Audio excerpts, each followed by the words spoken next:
Hi, I'm Erik Voss, and as we wait for The Walking Dead Season 7 to return on February 12th, recently, executive producer Gail Ann Hurd revealed that they actually toned down the level of violence on the show following the deaths in the season premiere. And obviously, spoiler alert if you weren't caught up yet. So, Hurd actually admitted that after the negative response to the brutality of Negan bludgeoning Glenn and Abraham, producers made adjustments to episodes that were still in production at the time of the October 23rd premiere. She said, "We were able to look at the feedback on the level of violence. We did tone it down for episodes we were still filming for later on in the season." Hurd also defended the show, saying that it isn't torture porn and that they're very wary of crossing that line. So I'm going to speculate on what those changes might have been in a bit, but first let's ask ourselves, is The Walking Dead too violent? No, it isn't. End of video. Bye-bye. Roll credits. But obviously the answer isn't that simple, right? So let's dig deeper into this.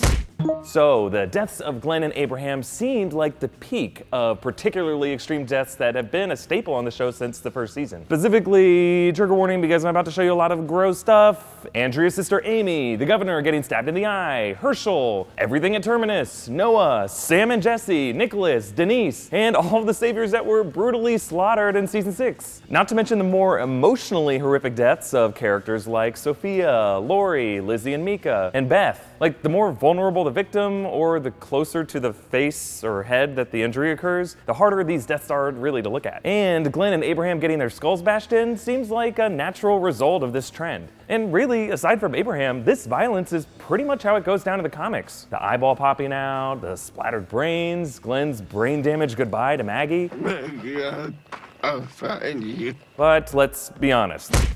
The show definitely took liberties with how vividly they shot this. Like, buckets of red blood and brain goo are way more extreme than the black and white comics. The sound the bat made as it cracked the skulls.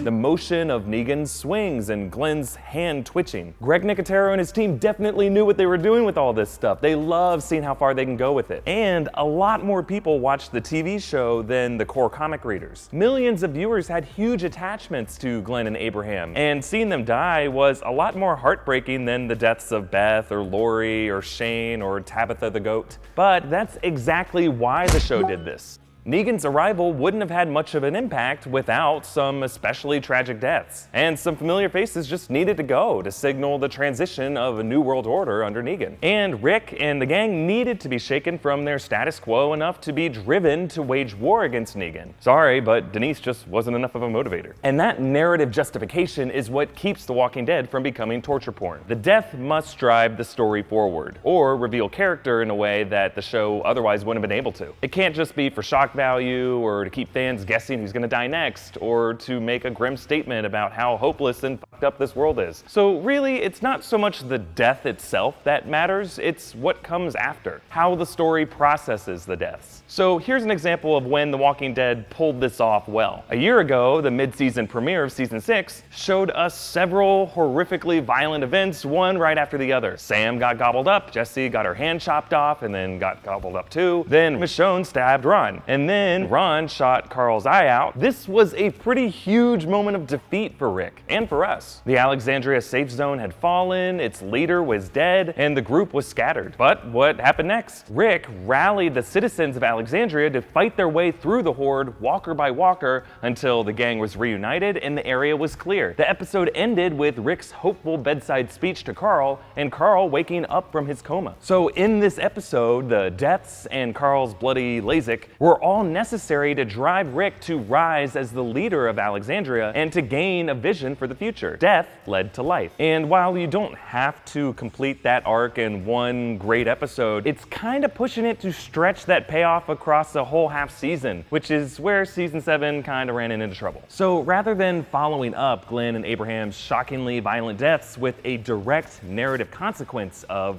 like, Rick rallying a resistance, or honestly just a lot more Negan, the show slowed things down, putting Negan scenes on the back burner and focused on storylines that were honestly a little disconnected disconnected from the main narrative. And that brings me back to the changes that were made to season 7. Now, I have a theory that by tinkering with the episodes to make them a little less dark and violent after Glenn and Abraham's deaths, the show ironically left out crucial elements that we needed for Glenn and Abraham's deaths to have meaning. Now, to be clear, I think establishing the kingdom and Oceanside and Maggie's leadership at the hilltop were all necessary world-building steps that were always part of the plan for season 7. And I really don't think the producers were like, uh-oh, people were upset about Negan killing Glenn, so let's swap in this palate cleanser at the kingdom instead. Really, I wouldn't be surprised if a lot of the changes were just tweaking little moments, like in episode 7, cutting away from the hot iron the moment Negan sticks it on Mark's face and only showing when it pulls away, or in episode 8, cutting away from Fat Joey when Daryl kills him with the pole. Or maybe there was a somehow even grosser version of Spencer's guts spilling out that we didn't see. But looking back at the half season, there were a few moments that were just oddly paced or logically confusing.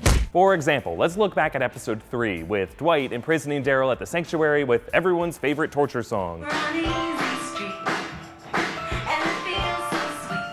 Now, I actually liked this episode when I first saw it, but a few things seem to be missing. For starters, Dwight spends most of this episode hunting down this runaway savior, Gordon. But as viewers, we have no idea who this guy is until Dwight catches up to him and executes him. His death has limited emotional impact because we're only learning now how they know each other. You would think there would need to be an earlier scene to establish who Gordon is. But the only other moment that we saw Gordon this episode was very briefly in that opening music video montage.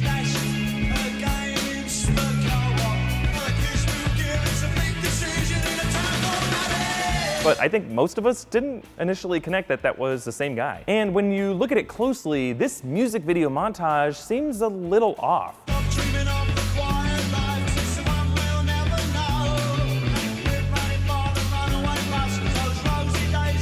Now, the Who's the Boss imagery and the song choice were all super interesting, and check out my breakdown on that episode for more on that. But I just don't think these shots were originally intended to be part of a montage. Like, notice how, while this is all edited like a music video with repetition and cuts synced with the beat of the song, all of these shots aren't really connected logically. And it takes a few watches of it to really understand that Dwight watched another savior step out of line and then wrote down his bunk number to raid his food and assemble a sandwich. And I might be totally wrong, but I think that all of these moments were originally shot as separate scenes that each independently showed a different aspect of life under Negan. Like one scene with Dwight playing this drinking game with this random savior woman, trying to maybe distract himself from the fact that Negan took his wife, and then another scene establishing Gordon at the farm, maybe talking shit about Negan and asking Dwight how to escape. And then another couple scenes where Dwight watches that red-haired savior get jumped, and then he loots his bunk in front of the guy's family. Now, again, this could just be me reading into things, and maybe it was always written to be a montage and it just didn't connect clearly enough to the viewer, or maybe these scenes were just merged to save time. But considering AMC was pretty cool with plenty of other episodes running long this season, my theory is that this sequence was re-edited for tonal reasons. Either there was an extremely violent moment from Negan that the producers didn't want so close after Glenn and Abraham's deaths, or maybe these scenes were just too grim and dark, and the producers instead chose to open this episode with a lighthearted, fun, sitcom-y music video.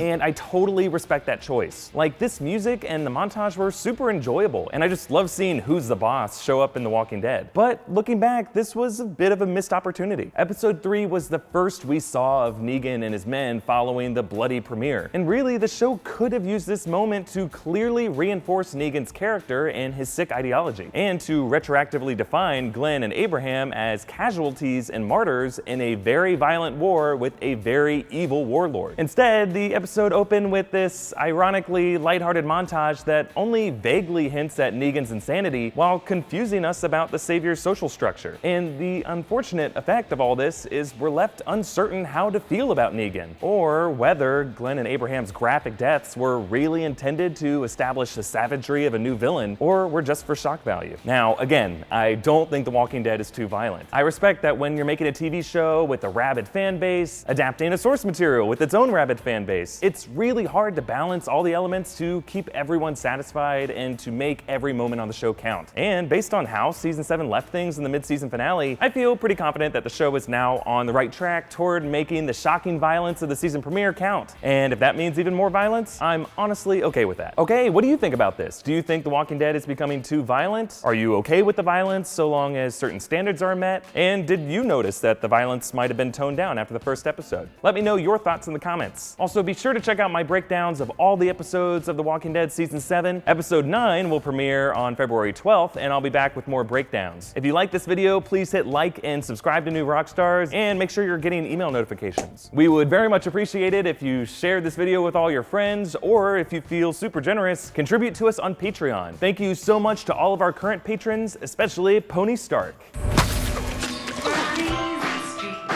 You can hit me up on Twitter at EA Voss with any general thoughts you have on The Walking Dead, or follow New Rockstars on Twitter at New Rockstars for updates on when our videos are coming out. All right, thanks for watching. Bye.